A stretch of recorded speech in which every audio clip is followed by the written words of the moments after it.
Жителите на населбата Пржино вчера попладне ги вознемирил овој потпорен зид кој се срушил во ек на градба на нова зграда, чиј влез е планиран да биде на улицата Каратрифун.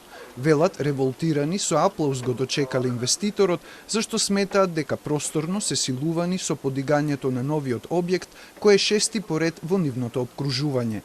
На сила не тераат да прават зграда. Каде не тераат на сила, доаѓаат тука и се однесуваат како газди, ни ги истераа колите, немаме кај да паркираме. Се однесуваат дрско, не вреѓаат, арогантни се. Од инвеститорот или од општина Киселово? Кој е арогантен?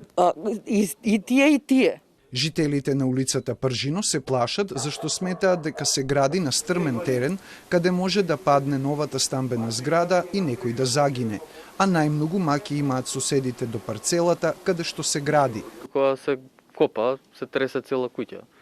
И тоа им бучи цело време, меѓутоа тоа не е најголемиот проблем, ќе го издржиме тој проблем.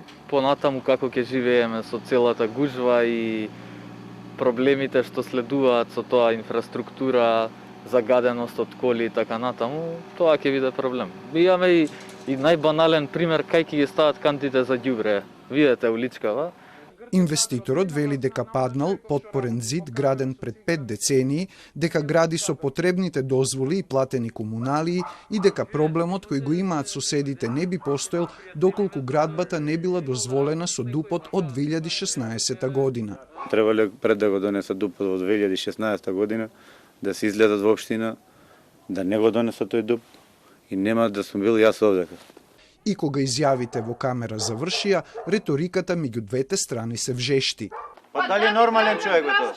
Па нормален човек ли е тоа да Од општината Киселавода велат дека по извршен надзор на градежната инспекција од Кајнив, за инвеститорот се подготвува решение за забрана за градење додека не изготви геомеханички испитувања на теренот за безбедноста на објектот, пошто ќе се утврди дали може да продолжи да гради. Во овој момент на инвеститорот првично усно, бидејќи во моментов се прави решението, му е дадено забрана за градење, освен на делот каде што е слечиштето, бидејќи сметаме дека веднаш треба да се санира тој дел, бидејќи не е се уште слечиште, но за да не ни се случи слечиште.